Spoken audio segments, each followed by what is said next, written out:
The ammonia-scented air of the deserted office building was Owen's nightly cathedral, a place of silent work and reflection. His cart, squeaking a rhythmic complaint, was his only companion as he pushed it across the polished marble floor of the penthouse lobby. Taped to the handle was a drawing from his daughter, Penny, a crayon sun with a wobbly smile that shone brighter than any of the recessed lighting above. He was just a janitor, a ghost in gray overalls who polished away the day's footprints, but to that little girl, he was the whole world. It was a responsibility that felt as heavy as lead and as light as a prayer. He emptied a wastebasket filled with crumpled financial reports and artisanal coffee cups, the detritus of a life he couldn't imagine. That's when he saw it. Lying beside the leg of a leather couch, a delicate, antique locket on a silver chain glittered under the fluorescent lights. It must have slipped from a purse or pocket. He picked it up, the metal cool against his calloused skin. It felt heavy, not just with its own weight, but with the weight of someone's history. He clicked it open. Inside, a faded, miniature photograph of a young man in a naval uniform stared back. Owen's breath caught. It was the kind of thing that was irreplaceable, a vessel of memory. His own memories of his wife, Sarah, were all he had left, locked away not in silver, but in the quiet, aching chambers of his heart. For a fleeting moment, temptation whispered. The locket was old, probably worth a lot. Enough to fix the rattling engine in his car, enough to buy Penny the new backpack she wanted, the one without the frayed strap he kept trying to patch. He closed it with a soft snap, the sound echoing in the cavernous silence. No. His father had taught him that a man's worth wasn't in his wallet, it was in his word. And his word to himself, to Penny, to Sarah's memory, was to be a good man. He carefully placed the locket into a clean cloth and tucked it into the top pocket of his work shirt, right over his heart. Isabelle Renault tapped her pen against a stack of architectural blueprints, her brow furrowed. As the building's operations manager, she was the one who dealt with the pressure from all sides, demanding tenants, tight budgets, and the board of directors who saw people as numbers on a spreadsheet. She was working late again, fueled by stale coffee and a relentless drive to prove herself in a world that still felt foreign and unforgiving after her own personal losses. She glanced up as the janitor, Owen, silently entered her office to empty the trash. She offered a brief, tired nod. He was a fixture, quiet and efficient, almost invisible. She'd seen him around, sometimes with his little girl waiting for him by the service entrance, a small, bright spot in his otherwise gray existence. He seemed, beaten down by life, another single parent struggling to stay afloat. She felt a pang of sympathy, but quickly suppressed it. Pity was a luxury she couldn't afford, it clouded judgment. Just then, Mr. Sterling, the resident of the penthouse suite, strode past her open door, his expensive shoes clicking with self-importance. He shot a disdainful look at Owen. "Make sure you use the proper polish on the brass fixtures this time," he sneered, not breaking stride. "They looked shoddy yesterday." Owen simply nodded, his face impassive. "Yes, Mr. Sterling." Isabelle bristled at the man's arrogance. Sterling was a constant source of complaints, a man who believed his wealth entitled him to treat everyone else as his personal staff. She watched Owen finish his task, his movements deliberate and dignified despite the insult. He gave her a small, polite smile as he left, and for the first time, she noticed the deep exhaustion in his eyes, but also a quiet, unyielding strength that intrigued her. She found herself wondering about the men behind the uniform, the story behind that profound stillness. The scent of burnt toast hung in the air of their small apartment. "Oops," Owen said, scraping the blackened edges into the sink. "Daddy's a better cleaner than a cook," Penny giggled from the kitchen table, her legs swinging. "It's okay, Daddy. I like crunchy toast," he smiled, his heart swelling. Her ability to find the good in everything was the anchor that kept him from drifting away on his own sea of grief. He placed the less burnt piece on her plate, next to a small scoop of scrambled eggs. Her backpack, the one with the frayed strap, sat on the chair beside her. He saw her trace the worn fabric with her finger, and a familiar pang of inadequacy hit him. He wanted to give her the world, but most days he could barely give her what she needed. After Sarah died, he'd left his old life behind, the stressful, demanding career that had kept him away from home too often. He'd been a paramedic, a job that required him to face the fragility of life every single day. When he couldn't save his own wife from the sudden illness that took her, the sirens and emergencies became unbearable echoes of his failure. So he'd chosen this, a quiet job that let him be there to pick Penny up, to make her dinner, to read her a story. It was a life stripped to the essentials: work, sleep, and her. As he packed her lunch, his fingers brushed against the cloth-wrapped locket in his pocket. The decision was already made, but the weight of it was still there. He would return it to the security desk in the morning, with a note for it to be placed in the lost and found. He thought of the men in the photograph, of the woman who must be missing a piece of her heart. He knew that feeling all too well.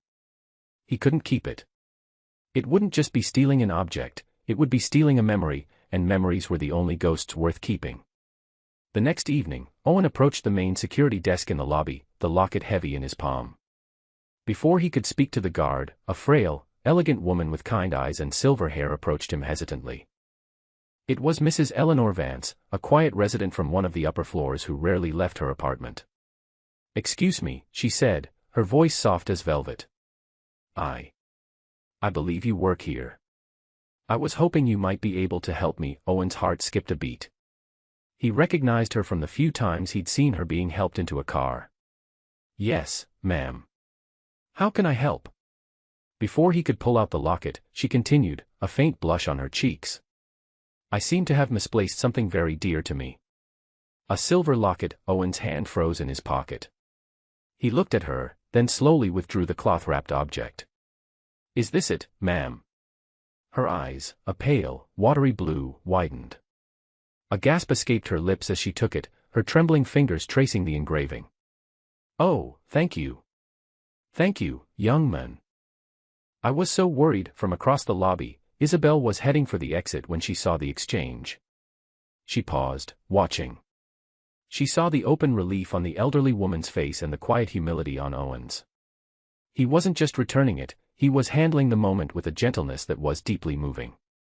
He waved off Mrs. Vance's effusive thanks, simply saying, "I'm just glad you have it back." As Mrs. Vance walked away, clutching the locket to her chest, Isabel approached Owen. "That was a good thing you did," she said, her tone softer than she intended. He looked up, surprised by her attention. "Anyone would have done the same." "No," she said, meeting his gaze. "They wouldn't have." A small smile touched his lips, a genuine one this time, and it transformed his tired face. "My daughter, Penny, she'd say it's just about being a good neighbor." For the first time, Isabel saw not a janitor, but a man of profound integrity. A quiet hero in a gray uniform. A few days later, a storm broke in the form of Mr. Sterling. He stormed into the lobby, his face a mask of theatrical fury. "My watch is gone," he bellowed, his voice bouncing off the marble walls. "A Patek Philippe. It was on the nightstand in my study. It's been stolen." His eyes, cold and accusatory, scanned the lobby and landed directly on Owen, who was polishing the brass door handles nearby. "You," Sterling spat, pointing a finger. "You were cleaning my floor last night. You're the only one who could have taken it." Owen straightened up, his rag held tightly in his hand. His face remained calm, but a cold dread washed over him. "Mr. Sterling, I didn't take your watch. I didn't see a watch." "Lies." Sterling shouted, taking a step closer. "A man like you, working a dead-end job for pennies. The temptation must have been too much. I bet you thought you could pawn it and solve all your pathetic little problems." The word pathetic struck Owen like a physical blow. He thought of Penny's worn backpack, the second-hand clothes, the constant worry over bills. Sterling was twisting his struggle into a motive for a crime. Isabel, alerted by the commotion, hurried out of her office. "Mr. Sterling, what's going on?" "What's going on is that I've been robbed by your staff," he roared. "By him?" He jabbed his finger at Owen again. "I want him searched. I want him fired. I want him arrested." People were starting to gather, other tenants and staff, their faces a mixture of curiosity and judgment. Owen stood his ground, his dignity his only shield. "I am not a thief," he said, his voice low but firm, cutting through Sterling's tirade. But Sterling was on a roll, playing to the crowd, his voice dripping with condescending certainty. "We'll see about that. We'll just see. Call security," Sterling commanded, his eyes gleaming with a cruel victory. Now, Isabel hesitated, looking from Sterling's smug face to Owen's stoic one. Her gut told her Owen was innocent, but Sterling was a powerful, influential tenant. An accusation like this could ruin a man. Before she could intervene further, two uniformed security guards, their faces grimly professional, arrived. "Mr. Sterling, you called," one of them asked. "Yes. This man has stolen a highly valuable watch from my apartment. I want him detained until the police arrive," Sterling ordered, gesturing at Owen. The guards exchanged a look. They knew Owen as the quiet, reliable night janitor. But an order from the penthouse tenant was an order. "Sir, we need you to come with us," the first guard said, his voice devoid of emotion. Owen felt a wave of humiliation wash over him. His gaze swept over the crowd of onlookers, their eyes filled with suspicion. At that precise, terrible moment, a small voice cut through the tension. "Daddy." Penny stood near the service entrance, her school backpack, the one with the frayed strap, slung over her shoulder. Her eyes were wide with fear as she saw the guards approaching her father. Owen's heart fractured. Not in front of her. Please, not in front of her. He gave her a weak, reassuring smile that didn't reach his eyes. "It's okay, sweetie. Just a misunderstanding," but the guards were already moving, their hands reaching for his arms. "Sir, please don't make this difficult," the second guard said, his grip firm.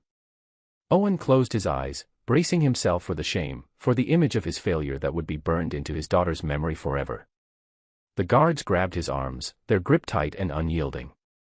The world seemed to shrink to the feel of their hands on him and the sound of his daughter's frightened gasp. "Stop.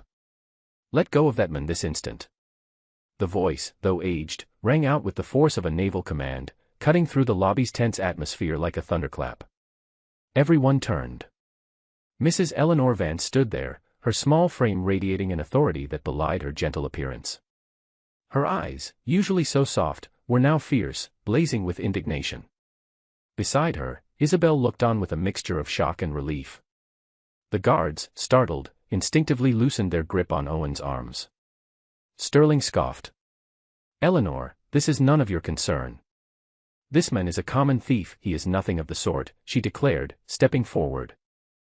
Her gaze fell on Owen, and her expression softened with a profound, almost maternal protectiveness.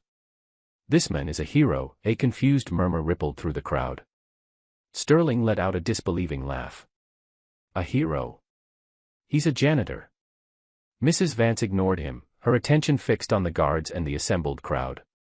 "A few weeks ago, I had a fall in my apartment. I was alone, and I couldn't reach the phone. I was on the floor for nearly an hour, growing weaker." Her voice trembled slightly at the memory. "No one heard me. No one knew. But this man," she said, looking directly at Owen, "was making his rounds. Through the door, he heard a sound, a tiny little moan. He could have ignored it. He could have assumed it was the television. But he didn't. He stopped. He listened. He called my name." She took a breath, her voice growing stronger. "When I didn't answer, he didn't walk away. He used his own phone to call security and insisted they use the master key to check on me. He saved my life." She turned her fiery gaze back to Sterling. "The locket he returned to me. That wasn't something I lost.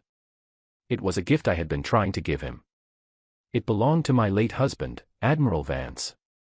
Owen refused to take it, saying he didn't need a reward for doing the right thing." The revelation hung in the air, thick and undeniable. The word Admiral landed with the force of a cannonball, instantly recalibrating the power dynamic in the room. Admiral Vance was a legend, a decorated war hero whose portrait hung in the city's most exclusive clubs. To be the wife of such a man gave Eleanor Vance an unassailable credibility. Sterling's face, once so smug, had turned a pasty white. The guards dropped Owen's arms as if they were hot coals, stepping back with apologetic expressions. "Ma'am, we were just following Mr. Sterling's directive," one of them stammered. "Your directive was to harass an innocent man," Isabel cut in, her voice sharp as glass.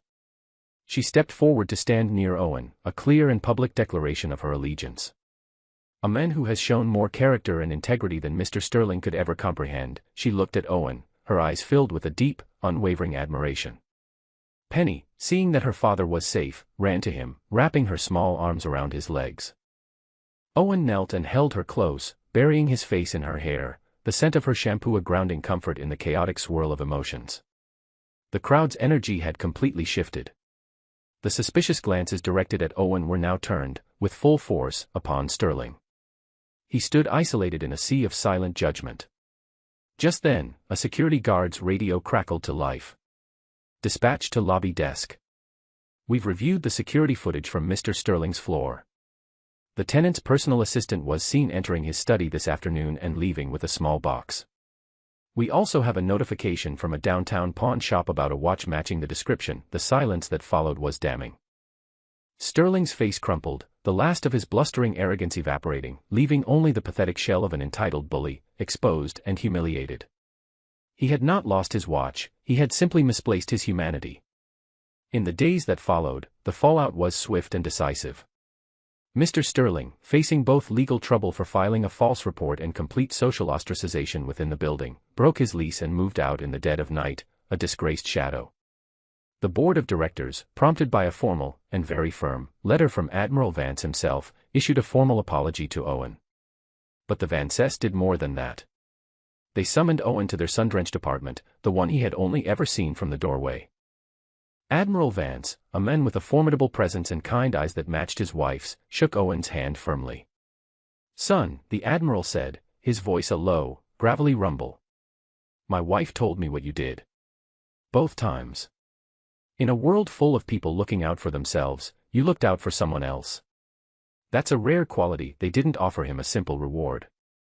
They offered him a future. The Admiral ran a large charitable foundation for veterans and their families, and he offered Owen a position as a logistics and facilities coordinator. The job came with a manager's salary, full benefits, and a schedule that would allow him to be home every night for dinner. It was an escape hatch, a lifeline he never knew existed. Later that evening, as Owen was packing up his few personal belongings from the janitor's closet, Isabel found him. The air between them was different now, charged with unspoken feelings. "I heard about the job offer," she said softly. "You deserve it, Owen." "I don't know what to say," he confessed, looking at his worn overalls for the last time. "It feels unreal." "It's real," she said, taking a small step closer. "Good things happen to good people. Sometimes it just takes a while." He looked up, and in her eyes, he saw not pity or professional courtesy, but a genuine, profound respect that mirrored his own growing feelings for her. "Thank you," he said, his voice thick with emotion. "For believing in me, always," she whispered. The new apartment was small, but it was filled with light. There were no rattling pipes, no drafty windows. On the kitchen table, 3 plates were set for dinner. Owen stood by the stove, stirring a pot of spaghetti sauce that actually smelled delicious, while Isabel helped Penny with her homework, a new, sturdy backpack sitting on the chair beside them. The frayed, patched one was gone, a relic of a life that already felt distant. There was an easy warmth in the room, the comfortable silence of people who belonged together. After dinner, Penny brought out a new drawing. This one wasn't just of a son. It was a picture of 3 people holding hands, a tall man, a smiling woman, and a little girl in the middle. Underneath, she had written in wobbly letters, "My family." Owen's eyes met Isabel's over Penny's head, a universe of gratitude, relief, and affection passing between them in a single, silent glance. The empty chair at his table, a symbol of his loss for so long, was now filled. Later, after Penny was tucked into bed, Owen and Isabel stood on the small balcony, looking out at the city lights. "I used to think being strong meant handling everything on your own," Isabel said, her voice barely a whisper. "But you showed me that real strength is about kindness. It's about showing up for people." Owen took her hand, his calloused fingers lacing through hers. "I was just trying to be the man my daughter thinks I am," he said. He thought about the locket, the accusation, the fear in Penny's eyes, and the final, beautiful turn of fate. Life had tested him, stripped him down to his very core. But in the quiet acts of a forgotten man, in the integrity of a loving father, he had found more than just survival. He had found a new beginning, a found family, and the quiet but powerful truth that a hero isn't always the one who makes the most noise, but the one whose goodness echoes in the lives of others, long after the work is done. The cold of the hangar seeped through Seth's thin janitorial jacket, a familiar chill that had become a part of his life. But tonight, the cold was sharper, laced with the tension of 2 grounded pilots and the furious glare of his boss, Mr. Hartman. He shouldn't have been there. His job was to mop floors and empty bins, to remain invisible. Yet here he stood, under the gleaming white wing of a Gulfstream G650, the private jet of Evelyn Reed, CEO of Reed Technologies. A woman he'd only ever seen from a distance, a blur of tailored suits and determined strides. The jet's engines were silent, stubbornly refusing to start, and a multi-million-dollar deal in Zurich hung in the balance. Why, after her own expert mechanics had failed, had she turned to the men who cleaned their break-room toilets? Hartman's voice was a venomous whisper. "You have 5 minutes to explain why you're not holding a mop, Peterson. Ms. Reed's request is insane, and I won't have a janitor touching her aircraft." Seth's gaze remained fixed on the engine cowling. He could feel its stillness, the subtle wrongness of it. His hands, calloused from bleach and brooms, twitched with an old, forgotten muscle memory. He ignored Hartman, his voice quiet but clear, directed only at the woman standing by the cockpit door. "You said the fuel pumps are priming, but the ignition sequence fails." Evelyn Reed stepped forward, her expression unreadable. The pilots exchanged skeptical glances. She simply nodded, her gaze piercing. "That's correct. They've checked everything. The computer shows no errors." Seth took a hesitant step closer, the scent of jet fuel a ghost from another life. A life before the worn-out uniform, before the constant ache of exhaustion, before he was just Rosie's dad, the quiet man from apartment 3B. He was a ghost in this world of power and flight, a world that had once been his. But she had asked for him, and in her eyes, he saw not a CEO looking at a janitor, but a person desperate for a solution, willing to take a chance on a whisper of a memory. The memory was from 3 weeks prior. He had been polishing the glass of the executive lounge that overlooked the tarmac, his movements slow and methodical. Evelyn Reed had been inside, staring out at the same jet, her posture rigid with a grief he recognized. He hadn't meant to speak, but the words slipped out. "It's a beautiful machine. The twin Rolls-Royce engines, they have a unique hum when they're perfectly tuned." A sound like a promise. She had turned, startled, her guard momentarily down. "You know about engines?" He'd simply nodded, embarrassed by his outburst. "I used to." A long time ago. He'd quickly returned to his work, but he felt her watching him. Now, in the present, that single moment was his only credential. He ran a hand over the smooth, cold metal of the engine access panel. "May I?" he asked, his voice barely audible.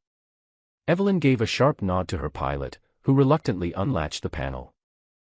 Hartman sputtered, "This is a violation of every protocol. Your job is on the line, Peterson." Ignoring him, Seth leaned in. The complex heart of the machine was laid bare, a tangle of wires, pipes, and precision engineering that made his own heart ache with longing. He didn't need diagnostic tools. He used his senses, honed over a decade of working on these very engines. He sniffed the air. A faint, almost imperceptible scent of unburnt fuel. His fingers, surprisingly nimble, traced a fuel line, feeling for vibrations that weren't there. He found it in less than a minute. A small, secondary fuel filter, tucked away behind a hydraulic reservoir, easily missed in a standard computer diagnostic. It was clogged. A simple, mundane problem, the kind that computers, for all their genius, often overlooked. He pointed. "There. The bypass filter for the ignition injector. It's blocked." The head pilot, a man with 20 years of experience, leaned in, his eyes widening in disbelief. He tapped the housing. "I'll be damned." 5 minutes later, with the filter cleared, the engine roared to life with a perfect, soul-shaking hum. The sound of a promise fulfilled. Evelyn Reed's shoulders, which had been tense enough to snap, finally relaxed. As the ground crew prepared for immediate departure, she approached Seth, pulling a thick envelope from her briefcase. "I don't know how to thank you. Please, take this." Inside was a stack of cash that could have paid his rent for a year. Seth gently pushed her hand away. "No, thank you, Ms. Reed. Just, if you could tell Mr. Hartman it was on your authority, and maybe approve my overtime slip, that's all." Evelyn stared at him, baffled. In her world, everyone had a price. Everyone wanted something more. "That's it. You just saved me a deal worth more than this entire hangar." Seth looked down at his worn boots, a faint smile touching his lips. "I didn't do it for the money. I missed the work." He thought of his daughter, Rosie, asleep in their small apartment, her backpack ready by the door for school. He thought of the drawing she'd tucked into his lunchbox that morning, a smiling stick figure labeled Daddy, holding hands with a smaller one labeled Me. That was his currency. "I have to get home to my daughter," he said softly. The words hung in the air, simple and profound. Evelyn saw it then, the deep, unshakable integrity in his tired eyes. She saw a man who had lost almost everything but had held onto the one thing that mattered. She pocketed the envelope, a new, more complex plan already forming in her mind. Of course. Thank you, Seth, using his first name felt like crossing a threshold. The next day was brutal. Hartman, humiliated that a janitor had succeeded where experts failed, was out for blood. He cornered Seth by the slop sink. You think you're some kind of hero, Peterson, he sneered, his face blotchy with rage. You're a janitor. You broke every rule in the book. You're a liability. He slapped a formal disciplinary warning onto the wet counter. This is your first and final warning. One more toe out of line, one more fantasy about being a mechanic, and you're gone. You'll be lucky to find a job cleaning gutters. The threat landed like a punch to the gut. This job, as demeaning as it often was the fragile thread holding his life together. It was Rosie's school lunches, the roof over her head, the second-hand coat that kept her warm. Fear, cold and metallic, filled his throat. He spent the rest of the day in a haze of anxiety, scrubbing floors with a frantic energy, trying to make himself smaller, more invisible than ever. That evening, he tried to hide his worry from Rosie as they ate dinner, macaroni and cheese from a box. But she saw it. His 7-year-old daughter, with her wide, knowing eyes, saw everything. Are you sad, Daddy? She asked, pushing a piece of macaroni onto her fork. He forced a smile. Just tired, sweet pea. Long day. She slid off her chair, came around the small table, and wrapped her arms around his neck. It's okay, she whispered into his ear, her small voice a balm on his frayed nerves. You're the best daddy in the whole world. He held her tight, the warmth of her small body a shield against the cold fear. He was terrified of failing her. The warning slip felt like a ticking bomb in his locker, a countdown to losing it all. Evelyn returned 2 days later, the Zurich deal successfully closed. The first thing she did was not meet with her board, but seek out the hangar's lead mechanic. From him, she learned about Hartman's vindictive write-up and the threat against Seth's job. A quiet fury built within her. She found Seth in the deserted employee break room, staring into a cup of lukewarm coffee, the weight of the world on his slumped shoulders. The fluorescent lights cast harsh shadows on his face, highlighting the exhaustion etched around his eyes. She approached quietly, her heels clicking softly on the linoleum. I heard what Hartman did, she said, her voice gentle. I am so sorry.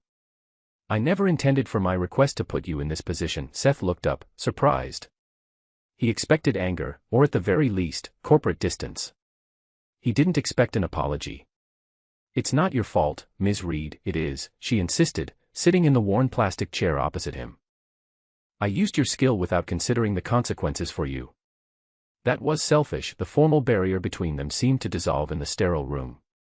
She spoke of the pressure she was under, the legacy of her father, a pilot himself who had loved the jet, and the board members who saw her as too young, too female, too soft. In turn, Seth found himself opening up, telling her about his life as a certified aviation engineer, the wife he had lost to a sudden illness, and the cascade of grief and financial ruin that followed, forcing him into this life just to stay afloat and care for Rosie. He wasn't just a janitor, he was a man hollowed out by loss, rebuilding his world one mopped floor at a time.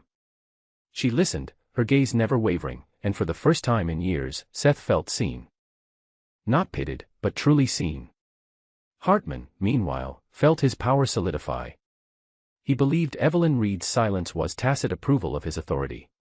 He decided to make a public spectacle of firing Seth, a definitive statement to anyone else who might step out of their designated role. He called a mandatory all-hands meeting in the main hangar bay, right in front of the gleaming Gulf Stream.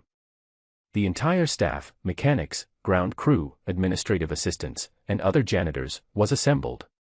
Seth was called to the front, his heart pounding against his ribs. He stood there, in his faded blue uniform, feeling the weight of dozens of pitying or scornful eyes. As you all know, this company prioritizes safety and protocol above all else, Hartman began, his voice booming with self-importance. We cannot have untrained personnel performing unauthorized work on multi-million-dollar aircraft. It is a gross violation, a danger to our clients and our reputation. He held up the disciplinary form. Seth Peterson, despite his role as a member of the custodial staff, took it upon himself to tamper with Ms. Reed's aircraft. This reckless act, regardless of the outcome, is grounds for immediate termination. He paused for dramatic effect, a cruel smirk on his face. Therefore, effective immediately, Mr. Peterson's employment is about to be the least of your concerns, Mr. Hartman. The voice, sharp and cold as ice, cut through the hangar. All heads turned. Evelyn Reed stood at the edge of the crowd, her arms crossed, her expression flinty. She walked slowly toward the front, her presence silencing the entire room.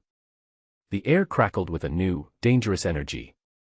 Hartman's smirk faltered, replaced by a flicker of confusion and alarm. Seth's breath caught in his throat. He had expected to be fired and shamed, but he had not expected a savior. Evelyn stopped directly in front of Hartman, her eyes locking onto his. "Let me be perfectly clear," she said, her voice dangerously low and carrying to every corner of the hangar. "Mr. Peterson was not tampering with my aircraft. He was acting on my direct and explicit order." A collective gasp went through the crowd. Hartman paled. But the protocols, the liability," he stammered. "The liability," Evelyn cut him off, "was a grounded jet and a 9-figure deal on the verge of collapse because your so-called experts were stumped. Mr. Peterson, with his untrained eyes, solved the problem in under 5 minutes." She took another step closer, and Hartman instinctively recoiled. "It's funny you bring up protocols, Mr. Hartman. Because I had my team pull your management reports. I found a dozen formal complaints of bullying filed against you over the past 2 years. I found evidence of you falsifying overtime sheets to shortchange employees. And I found that you, personally, signed off on the maintenance inspection that missed the clogged filter on my father's jet 3 weeks ago." The blood drained from Hartman's face. He was exposed, his petty tyranny laid bare for all to see. He opened his mouth, but no sound came out. The man who had wielded his minimal power like a weapon was now utterly powerless. Evelyn's voice was devoid of all emotion. "You're the liability, Mr. Hartman. You cultivate a culture of fear, not excellence. You judge people by their uniforms, not their abilities. And you are a danger to my company and its values." She didn't raise her voice. She didn't have to. The quiet finality of her words was devastating. Seth stood frozen, watching the men who had tormented him completely unravel. It wasn't just a defense, it was a demolition. "Security will escort you off the premises. Your termination is effective immediately," Evelyn stated, turning her back on the shell-shocked Hartman as 2 guards moved forward. The crowd was silent, stunned. Evelyn then turned to face Seth. The entire hangar staff watched as the powerful CEO stood before the humble janitor. The anger in her eyes softened, replaced by a profound respect. "Seth," she said, her voice now warm and clear. "I believe a position has just opened up." A few nervous chuckles rippled through the mechanics. "But I have something different in mind for you. I'm creating a new role. Head of Engineering and Restoration for my personal fleet, starting with the complete overhaul and modernization of this G650. It was my father's, and I want it treated by someone who understands not just its mechanics, but its soul." She named a salary that made Seth's head spin, a figure that was more than he had made in his best year as an engineer. It was not just a job, it was a lifeline. It was a restoration of his dignity, his passion, and his future. Seth was speechless. His mind, which seconds ago had been bracing for homelessness, couldn't process the sudden reversal. His hand went instinctively to his breast pocket, feeling the crinkle of the crayon drawing Rosie had made for him. A smiling stick-figure dad. He looked at Evelyn, at the sea of faces now looking at him with newfound respect, and finally, he found his voice. A single, choked word. "Yes." A wave of spontaneous applause broke out among the crew, a genuine celebration of the underdog's victory.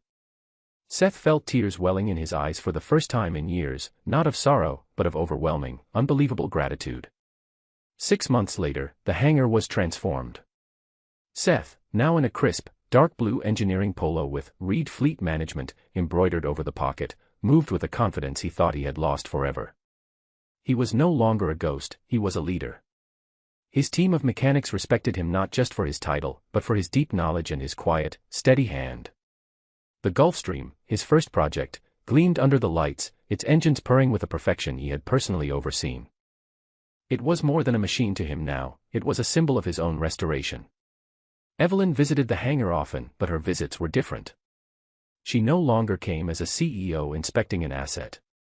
She came as a friend, bringing coffee, asking about his day. The formal barrier was gone completely, replaced by an easy camaraderie.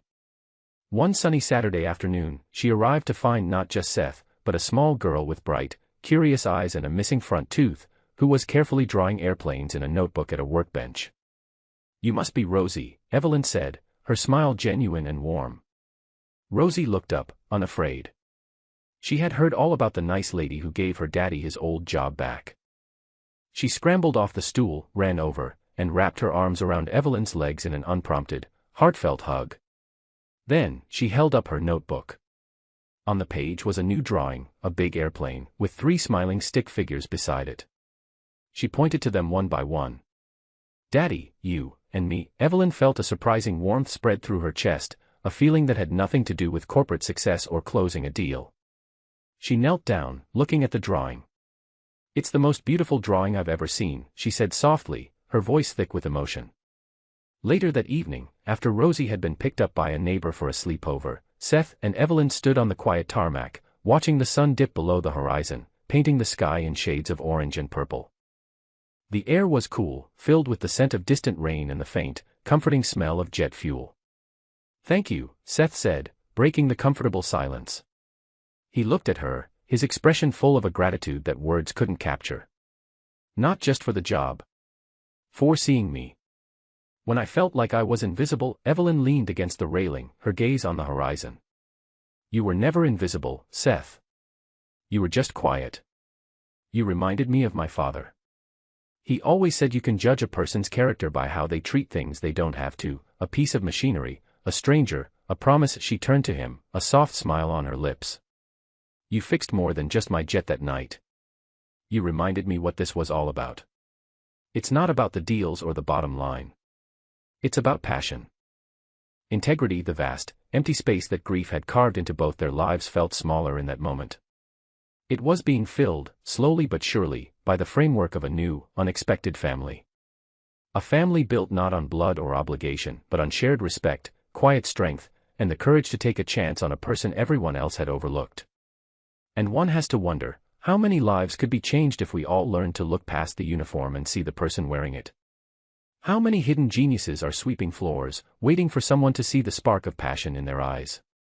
Sometimes, the people with the power to fix the most broken things are not the ones in charge, but the ones with the quietest hands and the biggest hearts. The shriek of the fire alarm was a physical assault, a high-pitched scream that vibrated through the steel and glass of the Sterling Tower penthouse. But inside the vault, the sound was a dull, muffled thrum, a sinister heartbeat counting down the seconds Isabel Sterling had left. Smoke, thick and acrid, coiled like a serpent under the impossibly tight seal of the door, stealing the air from